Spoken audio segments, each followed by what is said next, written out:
cœur. Si ici et là encore il y a des frères, particulièrement parmi les frères dans le ministère. Et ça, je le dis aussi avec douleur dans mon cœur. Les frères dans le ministère ont les plus grands problèmes avec soi-même. Et particulièrement quand ils veulent être quelque chose.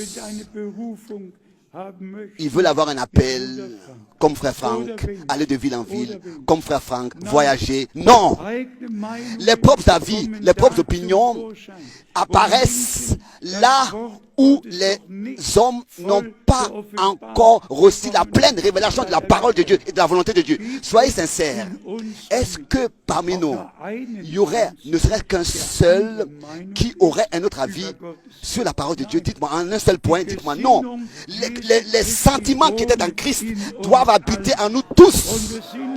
Et comme c'était au commencement, c'est seulement comme ça que nous pourrons être un seul cœur et une seule âme. Nous nous respectons tous. Tous respectent la sainte et précieuse parole de Dieu. Comme c'est écrit ici, si quelqu'un est d'un autre avis, qui se laisse éclaircir ça par Dieu.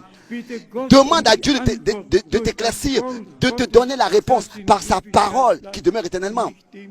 Mais ne sois pas convaincu que toi tu as raison et de commencer maintenant à vouloir enseigner les autres. Et c'est comme ça qu'on reçoit différentes réponses par différents frères. Bien aimés frères et sœurs, je ne sais pas ce que cela signifie pour vous, mais pour moi, ça fait 55 ans. 55 ans aux nuits et jours, que ce soit en vol, que ce soit que j'ai écrit, que ce soit ici et là, partout. Il n'y avait qu'un seul objectif et un seul sens dans ma vie dans les 55 années passées. Tout le reste était des choses secondaires. J'avais qu'un seul objectif. C'était que cette parole précieuse révélée, le dernier message, que je puisse le porter. Et c'est peut-être raison que je ressens la douleur à cause de toutes ces interprétations, à cause de toutes ces erreurs. Laissez-moi aussi encore dire cela dans l'amour.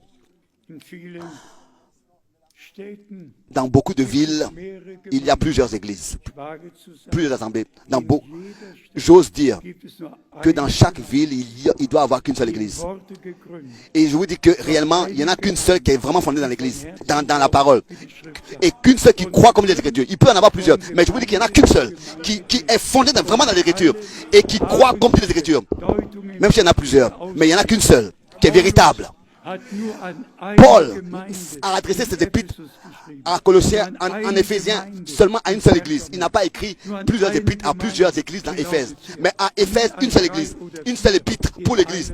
À Colosse, qu'une seule église. Et mes bien-aimés, le temps est arrivé. Nous ne pouvons pas continuer à faire ce qu'on veut. Nous devons prendre la parole de Dieu au sérieux et nous examiner nous-mêmes. Et celui aussi qui, dans ces choses-là, est d'un autre avis, qui se laisse enseigner par Dieu, par la sainte et prochaine parole de Dieu. Et si un frère dit, oui mais moi aussi j'ai le droit de fonder une église, je ne suis pas dans la même ville, etc. Oui, de tels gens ne sont pas normaux. Ils ne savent pas ce qu'ils disent. Ils habitent dans la même région, mais oui, on n'est pas dans la même ville. Non, le Seigneur, lui, c'est lui qui décide. Il est écrit qu'il a établi dans l'église. Pas quelqu'un qui vient et qui dit, mais moi aussi je vais faire une église à côté. Moi aussi je vais aller dans... Non, arrête. Reviens à Dieu et à sa parole. Celui qui est d'un autre avis que ce qui est écrit dans la Bible, ordonné dans la Bible, celui qui est d'un autre avis, qui se laisse révéler cela aussi par Dieu, par la grâce de Dieu, et se laisse corriger.